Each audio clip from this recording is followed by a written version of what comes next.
மக்களே இன்றைக்கி ராணியம்மா பண்ண ஒரு ஹெவி பர்ஃபார்மன்ஸில் இவ்வளோ முருங்கைக்காய், வாழைப்பூ, முருங்கைக்கீரை இதெல்லாம் எடுத்தோம். வீட்டுக்கு பின்னாடி கொஞ்சம் பெரண்டை இருக்குது, இதுவும் எடுத்தேன். இந்த பெரண்டை செடி மேலே இன்னும் கூட கொஞ்சம் நான் கான்சென்ட்ரேட் பண்ணலாம்.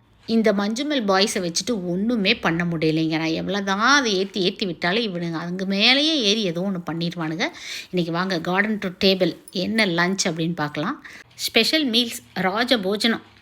நம்ம தோட்டத்து வாழையில், அதில் நம்ம தோட்டத்தில் ஆர்கானிக்காக விளைஞ்ச காய்கறிகளில் ஒரு கூட்டு, ஒரு துவையல் அப்படிங்கும்போது எவ்வளோ ஸ்பெஷல் தெரியுங்களா? கவுனி அரிசி கஞ்சி, பிரண்டை துவையல், வாழைப்பூ கூட்டு, ரசம், சாதத்துக்கு குக்கும்பர், ஒரு அளவு சாப்பாடுன்னு வச்சுக்கோங்களேன். கூடவே வறுத்த பூண்டு.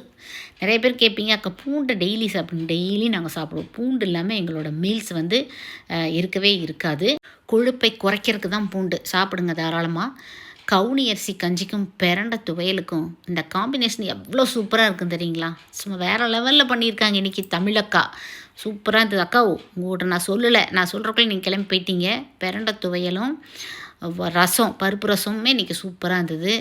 வாழைப்பூ கூட்டு, பருப்பு ரசத்துக்கு துவரம் பருப்பு போட்டுட்டு மீதி கொஞ்சம் பருப்பு எடுத்து இதில் போட சொன்னேன். செம்மையாக பண்ணியிருந்தாங்க. பூண்டு சும்மாவே நான் சாப்பிடுவேன். உங்களுக்கு அப்படி டைரெக்டாக சாப்பிட்ற கஷ்டமாக இருந்ததுன்னா சாதத்தில் பிசைஞ்சு சாப்பிட்டுக்குங்க. நல்லெண்ணெயில் வறுத்துருங்க, ஒன்றுமே தெரியாது. தேங்காய் எண்ணெயில் கூட வறுக்கலாம். சரிங்களா? இதுதான் என் வீட்டு ராஜ போஜனம். Simple and healthy lunch. எப்படி இருக்குதுன்னு மறக்காமல் சொல்லுங்கள். Stay healthy.